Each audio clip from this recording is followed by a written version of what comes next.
What's going on, everybody, and welcome back. Coach Ken from Giving It a Try. We're here with another long form podcast content today, and we're going to kind of piggyback off of the last episode, which was talking about electrolytes and hydration, really the bare bones of what we need to do day in and day out, fueling wise, for our workouts. But what we're going to do on this episode is dive in a little bit into what I have a lot of coached athletes prepping for right now. Even if they're on the journey to a full Ironman this year, they're getting prepped and ready to do some half Ironman events. And I've done some content for the coached athletes in the private group that we have for nutrition, fueling, things like that to prepare for this distance. But I've been getting a lot of questions as well from other athletes, and I kind of want to make this into a two-part series. So this is going to be part one, which is going to be what I do and some tips and tricks for the 70.3 distance. I feel like I've really honed that down, especially with the amount of 70.3s that I've done over the last few years. And I've done really a repetitive routine of my fueling every time because it's been working for me. And we'll discuss what that is and some tips and tricks and how things have modified a little bit over the years. And then more importantly, what this will dive into before we go into the second part of this, which will be probably the next episode, is going to be how the half iron distance differs from the full iron distance, because there are some of those athletes that are preparing for that full iron distance right now by prepping for this half Ironman. And it can be, a little different fueling wise, because think about it, we're not only doubling the distance and not even doubling the time, we're doubling the time plus some. If you're a 6-hour half Ironman athlete, chances are you're going to be north of that 12-hour mark on your Ironman, maybe even close to 13 hours. So it's going to be a big difference in how you have to approach the day fueling wise for that.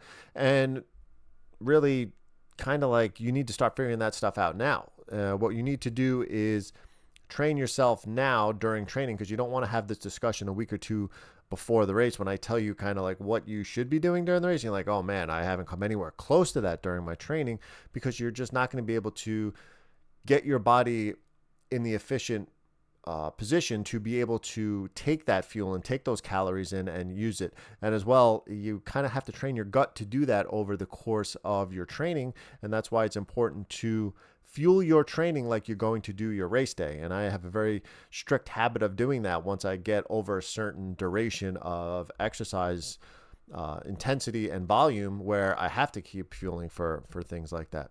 But let's rewind quick. I don't want to get too much into the science of using glycogen for fuel, how the body breaks it down, how it makes energy, where you can store it in your body, because we can really dive into a whole lesson on that. Just understand that you need to take calories and carbs in for endurance in order to be able to produce energy over a long period of time. And you only have a finite amount, and that differs from person to person and how you prepare yourself for race day from that really start line to finish line on how deep you can kind of dig into your reserves.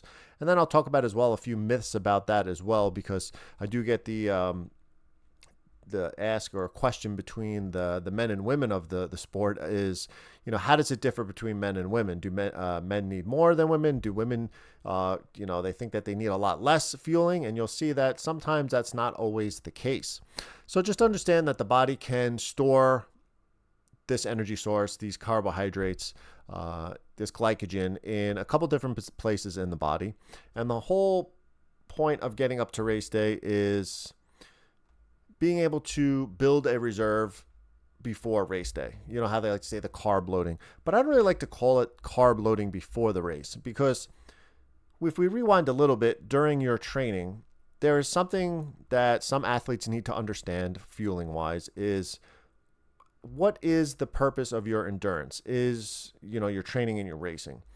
Is it to lose weight, be healthy, maintain a healthy, balanced lifestyle? Like if you're overweight and you're using endurance sports to cut calories or be in a deficit and be able to lose weight, just understand that that's a different approach than if you're somebody who is kind of at your racing weight, looking to be getting the top performance that you can out of yourself.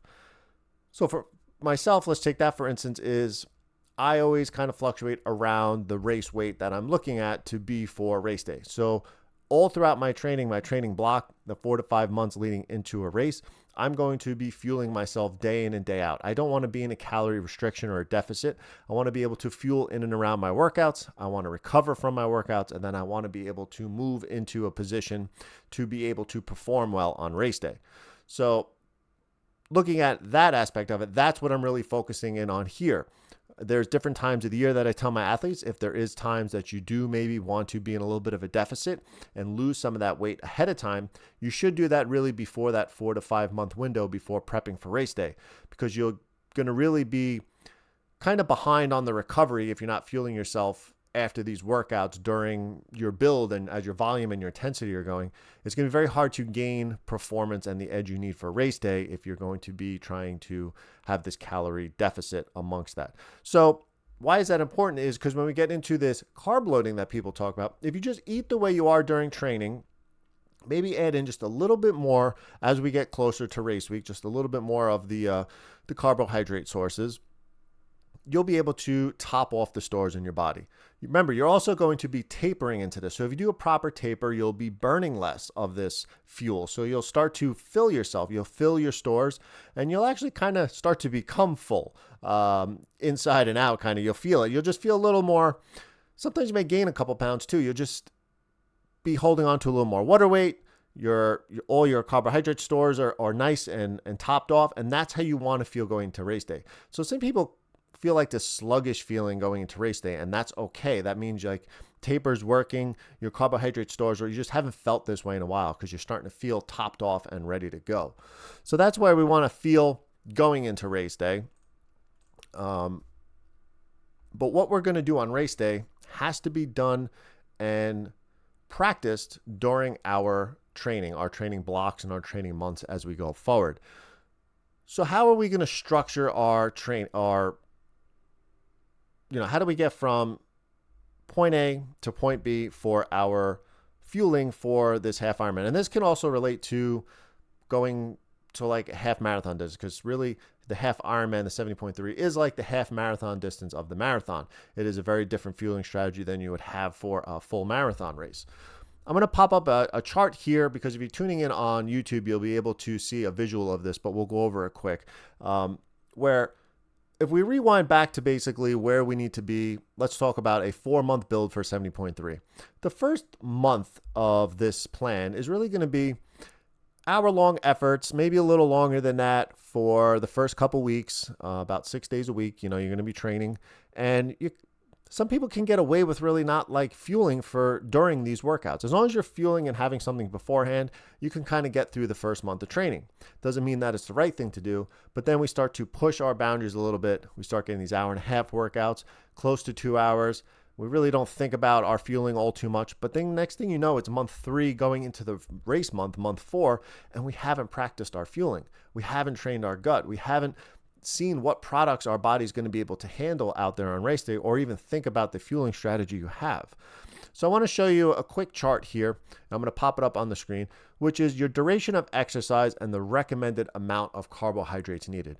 And as you can see, that 30 to 75 minute window, which is really like your first 4 to 6 weeks almost of your 70.3 training, is you can get away with just small amounts, maybe just a little handheld bottle on your runs, or just a bottle on your bike where you just put a mix of something in it, or even just take 1 gel or 2 gels in your pocket and be good. But you start to see how quickly, as our duration of exercise goes forward, that it kind of exponentially starts to almost double our amounts that we need to take for grams per hour. And this is a very just structured, basic guideline that I send out to my athletes, where when you get to that 1 to 2 hour window, you can go with 30 grams an hour. Now, what does that equate to? Just a basic gel at the 45-minute mark and the hour 30 mark, and you can get through your 2-hour bike or your 2-hour run, obviously taking some liquids as well while you're out there. And then 2 to 3 hour window, 60 grams an hour, and then greater than 2.5 hours, they're talking about 90 grams per hour, because you need to fuel deep into this workout. So you can see that the amount we may be getting to and talking about as we start to progress through this talk right here. So that's really just a real basic there. That's something that you can take away for, even if you're not training for a race, just, how long are your training sessions? How much do you have to take while you're out there? And that's a good tip and a little guide there for you, even if you're just training right now. But let's dive into this. what do we need to do for race day? We talked about the lead up to this, lead up to the 70.3. We talked about the importance of fueling for performance. Not only is it fuel the workout, it fuels your energy level for that. It also starts to fuel your recovery, because the less you have to dive into the storages you have in your body, the less time you need to recover from workout to workout. Because if you're using the fuel that you're putting in your body is maintaining the storage levels that it has.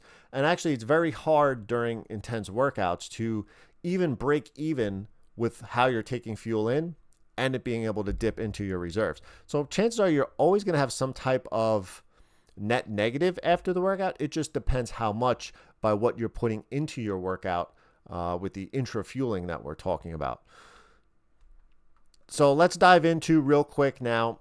We talked about the 2 to 3 days before the race of just continuing on with what you've been doing in training, continuing on with eating well, eating healthy. Hopefully you have a good balanced diet, this 80-20 approach even to diet, where 80% of the time you're eating all the things you need to do, your fruits, your vegetables, high protein, high carbs, good sources. And then, hey, 20% of the time, you're just having some of that good stuff in and around your workout. You're hungry. I get it. Nobody can be perfect out there. But if you're getting close to that 100%, you're just eating all the right food, you're avoiding the processed stuff, you're going to feel great out there. So kudos to you on that. So think about this: pastas, rice, potatoes. Make sure you're getting your fruit, especially that's a hydrating food. So that's something that you're going to be able to eat a lot more of and have an appetite for in the summertime, which is great. And then keep your proteins moderate and your fats low, and that's going to aid in your digestion as well. I don't like to tell people to go so far outside the box with your night before the race, the big meal, the big pasta, take it all in. If you've had successful big training weekends and now you're showing up to race day tapered and kind of topped off already, you don't need to overindulge. That may actually turn your stomach a little bit the night before, because you're going to have some nerves, maybe a little anxious energy out there, and you just want to be cool, calm, and collective on race morning. So I just kind of approach and eat the same things I always eat throughout the week and just say, hey, it's race night. Maybe I'll have a little extra serving or so, and keep it balanced amongst everything there with my carbs, my lean proteins, and my vegetables. So if we're going into race day now, topped off, we're good. Morning of the race, what are we doing? You're talking early morning. It's tough to get food, especially for me. Even on my training stuff on the weekends, if I'm getting up early, it's just tough for me to grab something that I need really early in the morning. If you're somebody who really needs to wake up first before you eat, you're going to have to wake up a little earlier. As far as sleep before the night before the race, the early races, you're not going to sleep much before. The night prior to race night is actually the best sleep you can potentially get for yourself, because we all know the night before the race it's going to be tough. You're going to be waking up early. But wake up, have something that's high carbs, maybe something easily digestible that you can actually intake. Some people like oatmeals. Believe it or not, I like to just grab a packet of Pop-Tarts and eat them on the way to the race. It's high in carbs. It's like 60-something grams of carbs for 2 of the pastries, and it just goes down super easy with a bottle of water or a nice carb mix or a sport drink, and I'm able to take that in. That's actually one of my go-tos on the training weekends when I go ride my bike really early. Driving to where I go to meet up is where I just have my food in the car, and that's something that's just easy for me to eat on the way to race morning, and that's something that I'll do for that as well. Keep hydrating. If it's going to be hot, it's going to be a steamer out there, start adding a little more electrolytes, add in maybe some of the more sodium type electrolytes that I talked about, because you're going to be sweating a little bit more. If it's a cool weather race, you maybe can get away with a little bit less of the sodium, but again, that's something that you should have already worked on in training, seen how well you are with some of these mixes on a hot day or a cool day. So that's where I'm at leading into race morning. Now you get to the race site, you start putting your stuff together in transition. Maybe you're just keep sipping on a bottle of a carb mix, figure out what type of brand you like, stick to that. And as well as you're going through this process during training, when you find a brand that works for you, whether it's a gel or a carb mix for your drink, just stick to it. It's good to see what's out there on race day, but as you'll see for the 70.3s, I carry most of my own stuff just because I have certain brands that I like. But as well, just I see people popping around all the time trying different things, and it's, just stick to what works for you. And that's with any of your equipment. You're going to start now getting from transition to the swim. And this is going to be that time frame where we can't take anything in from swim start until you get on your bike. So if you're thinking about, say you have 10, 15 minutes sitting right before you get in the water, with an average swim time 35 to 45 minutes, plus your transition time, plus the first couple minutes on the bike, just getting, into the swing of things out there on the bike course, you're talking about almost an hour window between the last time you may be able to take something and the beginning of your bike. So what's great about this is maybe take like a Poland Spring bottle, put a little bit of a carb mix in it, just sip on it as you go up to the swim start in line up until about 5 or 10 minutes before it's your turn to get in the water. Maybe carry a gel with you, something that you can take real quick before you get in the water.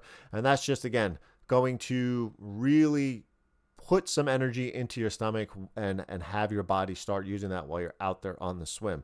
So if you can go into the swim start with being well balanced for the last couple nights, eating something in the morning, sipping on something up to the swim start, and maybe having a gel or some type of energy like that right before you get in the water, that's going to set you up great for when you start your bike. So now, swim, hopefully you have a good swim. You don't have to overexert yourself. It goes smoothly. You come out, you can get to transition, and now you can get onto the all-important bike course.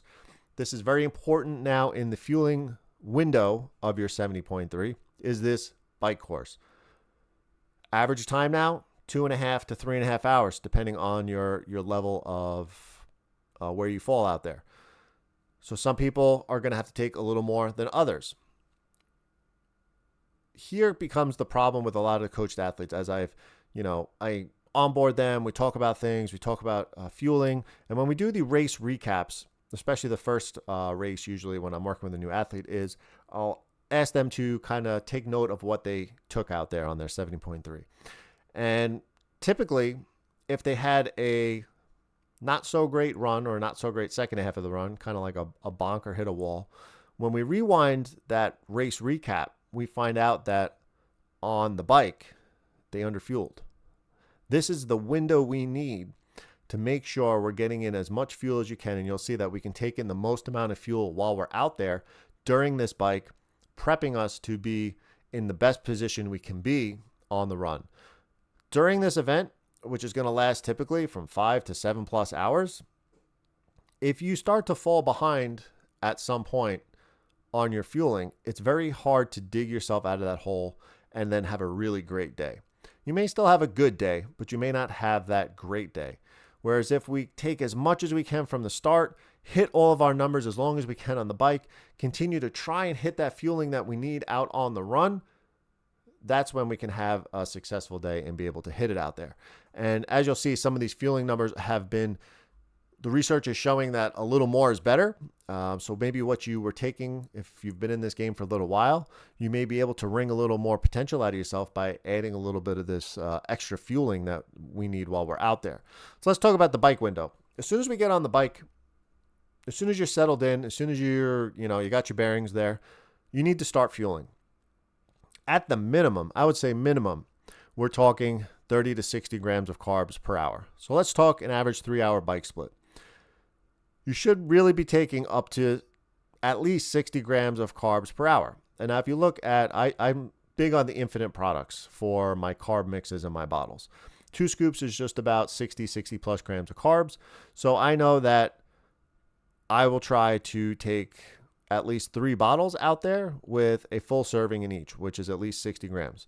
For a while, for the first bulk of my 70.3s, I would carry my own 3 bottles out there on the bike course, 2 behind my seat and 1 between the handlebars. And I would put 2 scoops of Infinite in each of the 3 bottles. I actually have a video that I'll put in the YouTube description here of my 70.3 nutrition fueling from a few years back, which really hasn't changed much. I'll tell you about the few things that did change in that. And in between those bottles, so in between bottles 1 and 2 and 2 and 3, I will have some type of gel as well. I've changed the brand of gel since I made that video, so I'll be taking a different gel going forward. And I've also started to add a little bit more into my bottles. So I'll do the math right here for you on this. And my bike splits, typically, depending on the course, are going to be between 2.5, 245. But let's just call it 3 hours out there. So I myself am going to try and make sure I finish a bottle an hour with the mix that I have in there. And I've been doing more than 2 scoops per bottle out there on the bike. So if I'm doing about 2.5 scoops, we're probably talking about at least 75 grams per bottle. And we're going to have 3 bottles. And then at least 2 gels, which is going to be, again, between probably at my hour 1 and hour 2 in between the bottles. And they're about 40 grams per gel. So amongst the 3 bottles that I'm going to take with the gels in my 3-hour bike ride, if you will call it that, is actually going to be 305 grams of carbs an hour. If we break that down per hour, that's going to be just about 100 grams of carbs per hour. So this is the level that we can reach, especially for some bigger stature guys. Myself, I'm currently sitting at about 185 pounds plus. And people may say, wow, that's a lot of grams of carbs per hour. But you got to remember, you're out there working on this bike. You can physically take more in on the bike because it is less demanding on your digestive system when you're on the bike, as opposed to being on the run, which will tone those numbers down a little bit, because when you're running, you're putting a lot more stress on your GI system. So it's very hard to take in a lot. So if you can take in these calories while you're out there on the bike, it'll line yourself up for this half marathon where you don't have to go too crazy out there. If I know it's going to be a hot day, I will also mix into those bottles a little bit of an electrolyte mix on top of that has a little bit of extra sodium in it, just to bump my sodium numbers up. I'll also sometimes, if I know it's going to be hot, pack a couple salt pills or something in my little box on the bike there, and just have that as an option as well, depending on how sweaty I am. If you need more water out there, you also have the ability to take water at the aid stations if you need just fresh water, whatever it is. But typically, I'm good with that amount of liquid and that amount of carbs throughout my bike ride. And that's just how I break mine down during my bike. And there's a few other things that athletes do. Some people take 1 bottle, put just about all of their nutrition in it, and it becomes a very thick, like slurry of a drink where you may have all of your carbs in there. Some people just squeeze all kinds of gels into a bottle, mix a little water in it, and put all their carbs into 1 bottle, because they do like to be able to sip on a bottle of just fresh water throughout the day as opposed. But for myself, I just find it better that I know at least every time I'm sipping on that bottle, which is basically about every 10 minutes or so, there's a reminder that pops up on my computer. There's a drink reminder every 10 minutes, where if I have a good hearty gulp of my mixes out there, I will be able to go through all of my bottles within that time frame. And that's the name of the game there is 56 miles by mile 20. First bottle's gone by mile 40. The second bottle's gone, and then I'm working on bottle 3 up until I get into transition. Sometimes I'll bring a 3rd gel with me, whereas if I feel like I need it or can take it, I'll try and take that amongst the last 5, 6, 7 minutes of the bike ride, just again as a top off for the run, so I don't have to start fueling right away on the run, which we'll talk about in a few minutes. So that's kind of where I'm at with my nutrition for 70.3. That's my go-to. For me, Infinite Drink Mix, it's great on my stomach. I have that in all 3 bottles.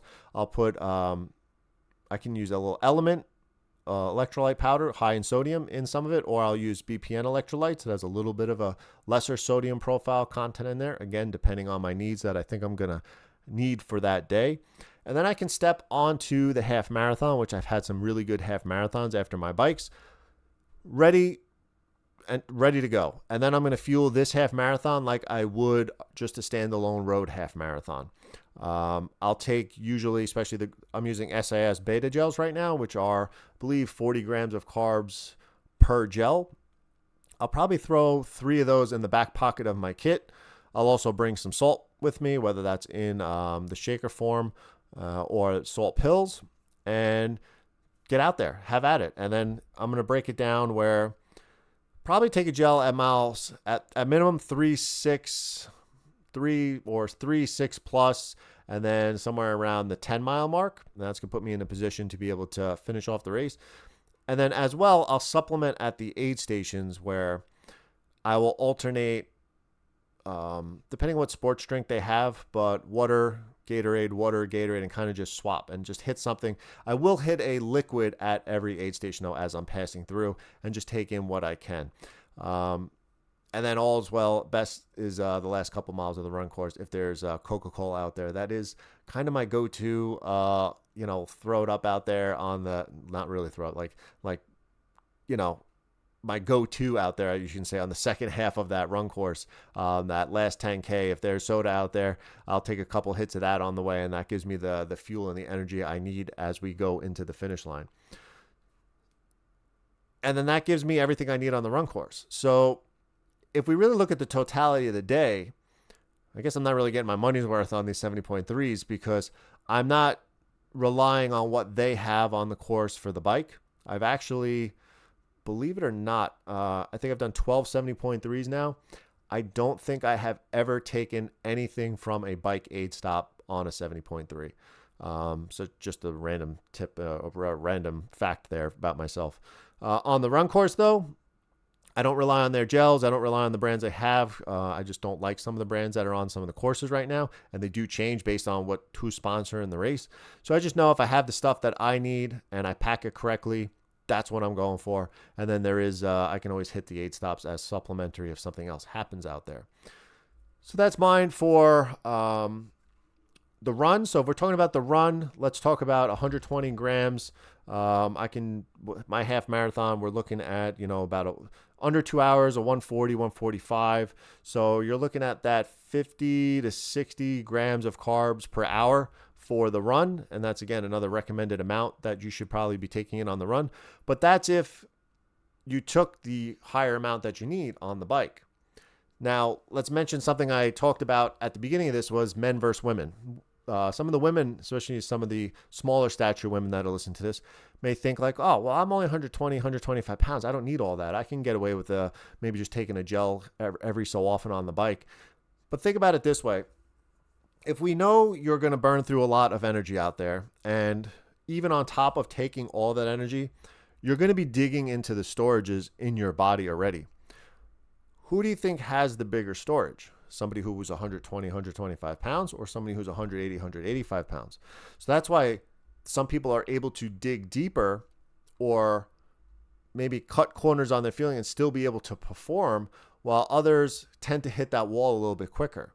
They don't have the ability and all these extra storages to be able to dig deep down into. They just don't have it. So it's actually more important for somebody who doesn't have those deep storages to be able to make sure you're hitting that intrafueling and making sure that you're giving your body the accessible fuel that you're going to need on race day out there. So that's just some side note on that. As well, if you're going to break down your fueling separately, taking water maybe from the course and taking just gels or anything like that out there, make sure that you are hydrating out there on the bike course. If you're just going to take a bunch of gels, some people literally will just take a gel every 30 minutes on the bike, and that's their strategy. But you have to make sure that you're taking in the right amount of fluid that you need. Let's call it at least a liter per hour. I mean, that's what a typical bottle is going to handle. So if you're just going to take one Poland Spring at the first aid stop and sip on that the whole time and smash down 4 or 5 gels, you're going to be way underhydrated once you hit the run, especially on a hot day. So while you have the ability on the bike, this ability to take more, have our GI system be able to handle more, the bike is the most important part of the Half Ironman. If you can nail down your nutrition on the bike, you will be able to get through the half marathon. You'll get through much better. Now, let's talk about, it's not so much on race day because, hell, you're going to have a few days to recover regardless of what you have coming up. But afterwards, post-workout, a lot of people just they're not in the mood to eat at the end. Make sure you do treat that window afterwards and get something to eat, whether it's at the race site, go somewhere afterwards, and make sure you're getting something decently high in protein. Make sure you're drinking a lot of fluids. Start that recovery right away. If you can start that recovery and make sure you put something good in your body afterwards, even though you just may not feel like it after all the crap that you've just ingested over the last how many hours, it will make you feel better that much quicker the next day and the day after. You won't have this longer period of recovery because, you finish the race midday and you feel like eating all day. Then you ate a bunch of crap at night because you thought, let's smash down some pizzas after the race. But this is hours later. You're going to put your body in a bad place and kind of feel like crap the next day. This is more important for those longer training sessions. I see a lot of athletes out there. We go out in the summer, we smash a few hours on the bike, we hit a little brick run afterwards, and I say, all right, cool. And then they'll see me with like a shake or something afterwards that I packed with me. And they're like, oh, that's a really smart idea. Yeah, that nutrient timing window is very important afterwards. The quicker we can start taking in, a protein amount and a proper, mixed smoothie afterwards that has everything we need to start this recovery window, the better we're going to be able to recover. Chances are, because you probably have another workout the next day. Because when I ask people, I said, well, what's your plan now after this? They're like, oh, I'm not that hungry after I work out or I train. They have to pack all their stuff up. They have to drive home. They have to unload everything. Maybe they clean their bike up a little bit. They start doing some laundry or putting all their gear away. Next, it's 2, 3, 4 hours later and they haven't eaten anything. Then they wonder why they feel like a pail of crap the next day is because they didn't add in that recovery that they wanted. So those that are following in the video here on YouTube, I'm going to pop up here, which is a picture that I had stored in one of my folders here for a while. This is my typical, or was, because I don't take that brand of gels anymore. But when I was doing my peak basically bike ride, which was going to be 60-mile bike with a brick, and I'm driving to the location in the morning with a training group to be able to train. This is kind of my go-to for the day. I'd have it laid out the night before. And if I were to go do a 60-mile bike ride this weekend, outside of being a couple different brands on the gels and things like that, it's still basically the same layout. I have my morning shake that I have there on the left, which has some greens and reds and some other things in it that I always have every single morning when I wake up. It helps me get hydrated. Again, that little thing of Pop-Tarts I can have on the way there, grabbing that 60 plus grams of carbs on the way to the bike. And then I have 3 bottles for 60 miles, one every 20 miles, one every hour with a gel in between. I'm going to do my little runoff afterwards, which is like 15, 20 minutes. I'll be finishing that 3rd bottle right before the run. It's about a 2-3 mile run, so I'll be good to not really need anything on the run. And then after that, I'll bring a bottle of water and a protein drink right there, which I can mix up on my way home and start that recovery window. So it's all about preparing yourself during training, preparing yourself for the race. If you've done 70.3s before, you should have a template already of what you need to take over that time period and just modify it slightly. How did I feel? How did my gut respond? Maybe you do need to try a different brand. Maybe it's a problem with how much of that brand in your stomach for that period of time is doing to you. But for me, I don't have any GI distress with the stuff I'm taking. It was more of a taste thing on why I changed brands for my gels, and they're actually a little more higher concentration in grams of carbs. And if I was to go out and do 70.3, I don't have to think of my fueling. I just know right away. I can go pack my fueling in the next 5 minutes right now with what I need. And as far as training, keep a note on as you go through, what do you, if anything, take for your 1 hour runs and rides during the week, your interval runs and rides. For me, if I'm going out for something easy, just like aerobic efforts on the bike or really for the run, as long as I prep something before and I have something afterwards, I'm pretty good for that hour. I really don't need anything. If I go for an hour bike ride, I'll throw 30, 40 grams of carbs in a bottle. Sometimes I finish it, sometimes I don't, and then I just keep on with my day. As these things start to get longer, I make sure I am hitting these amounts. If I'm going to go for a 2-hour bike ride, I'm going to make sure I have at least 2 bottles with me with 50 to 60 grams of carbs per hour and throw a gel in my saddlebag and get out there. It just needs to be, you should just know already. We should be able to have this conversation of, hey, you're going for a 2-hour long run with some 10-minute tempo efforts in there. What are you bringing for fuel? You should be able to just say right away, well, I'm going to bring a belt bottle, and I'm going to bring at least 30 grams per bottle, and then I'm going to have 2 gels with me, whatever it is. You should just know kind of what you need, what to have accessible to you during your training, just so you don't get caught out there. You don't just get caught hitting a wall in your training, bonking during training. And that is just building a repetitive system of fueling where now you get to race day and it all just falls into place. Your body's prepped, your body's primed, and you're going to be able to handle that amount of fuel and have a successful race day.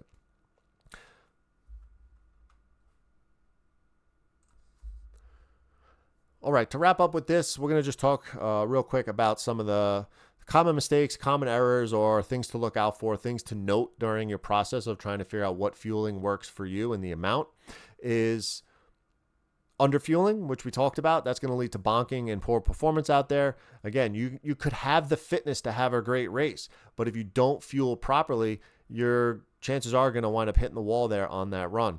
And I say it all the time. There's a great quote I found once is, every great triathlon result comes from a great run. You can't really have a great day and a crappy run. It doesn't happen. If you start falling off on that second half of the run, it's just going to add tons of time to the overall in the day, and chances are you're going to feel like crap afterwards. Also, watch for overfueling.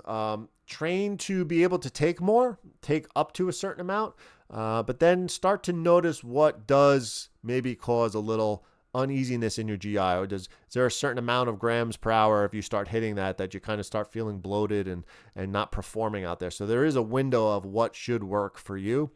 Definitely, again, try to avoid any new foods race week leading up to, and any new products out there on race day. That could definitely be a big problem out there. And don't neglect the electrolytes. We just had a whole conversation on them the prior episodes, so jump back on that. And be careful of not using electrolytes, and be careful of, what could happen out there if we're not using the electrolytes properly. Remember that you maybe flush your whole system out. If you just are hydrating, especially even leading into race day, make sure you're taking electrolytes with that extra amount of liquid that you're taking, because I've seen it happen to a couple athletes where they hydrated great, what they thought throughout the week. They started hitting their race fueling during the race, and they went into a bad place because actually they flushed all of the minerals and nutrients out of their body because they weren't taking in the proper electrolyte panel that they needed leading into race day. So avoiding those stomach issues. If you have a brand, stick to it. There's some people that just, I can't take gels, I can't take this. There's so many different products out there and so many different types of gels. There are some that are just so much easier on the palate, as opposed to some which, I don't even know how they sell some of this stuff, the way it tastes, or the texture of some of the things. So really try it out. The great thing about thefeed.com is you can kind of get samples, or one of a bunch of different things, or two of a bunch of different brands. And again, test it during training, test it during that hour easy run. That's a great time to test a new gel. Start your run 10-15 minutes in, take the gel, and then be able to see how you feel if it settles with your stomach afterwards. That's also a way that you can start to train your gut, is on those shorter runs where we may think we don't really need anything, start taking something every so often, a gel or a new carb mix, just to see how it handles that bumping around with your GI while you're out there on the run. For those that really are completely lost with all this, or you are really like having bad GI problems no matter what you do out there, because there are some people that just have bodies that are just tough to handle the amounts of fuel that we need out there for endurance. Please, you can always go seek a sports nutritionist or somebody that can really dive in and do some different types of testing with you to see what you can handle. We've had people that I know use whole foods out there, even some salted potatoes in their bike bag. Hey, whatever you need to do to get the fueling that you need for race day, by all means, that's what we got to do out there. And if you have any limited things out there, if you're vegan, there's budget-friendly options out there. Just, again, pop on like the feed or something like that. You'll be able to see all the different products out there in one place, which is nice, and be able to see what will kind of fit the needs that you need nutritionally for that. And again, let's just recap the whole day here. Very important, pre-race carb loading. But again, not going so far outside the norm, just being able to make sure that your body is topped off leading into race day. And again, fueling strategically throughout the day, and not playing catch up when you realize 2 hours into the bike that you didn't even drink anything out there. Especially on, last side note, is on cooler weather days out on the course, it may be very hard to want to take nutrition. It's usually typically easier to take this nutrition in on a warmer day because you're thirsty and you're craving something to drink. But really pay attention to it. You can fall behind on these cooler weather days where next thing you know, you're an hour into the bike and you're like, oh crap, I haven't taken anything yet. So be careful out there on that. So this is real basic for the 70.3 half Ironman distance. We're going to dive in on the next episode on how some things change with Ironman distance fueling. But I really wanted to kind of set the stage for that with this talk, especially with the amount of coached athletes that we have stepping up to this half marathon, this half Ironman distance that we have. So everybody out there, I hope you're training your gut well. I hope that your race day fueling goes exceptional. And I always recommend, whether you're coached or not, make a note somewhere in your training, wherever your diaries are, if you're on Training Peaks, of what you took out there and, the amount that you actually took in on race day, because what you plan and pack may not be exactly what you took. So it's good to have a little race recap with yourself to see how much did you stick to the plan and how much did you actually intake while you're out there, because that can kind of judge how your day went, and you might be able to get some tips and tricks for yourself for the next time. And then make a plan ahead of time, because it's very easy to forget. It's very easy to not remember some of the details of your race a few days after. So make some notes, write it down, find a book, a training book or diary that you have, and be able to make these notes for your fueling, because it is what they call the fourth discipline. You got your swim, your bike, your run, and then there's the fueling. We have to fuel ourselves for these workouts and these races, and I hope everybody out there is doing that. If you have any questions, please reach out. Drop some comments down below. Let me know some of the favorite fueling, companies that you use, what you like gel wise, what you like carb mix wise, how much you're taking per hour.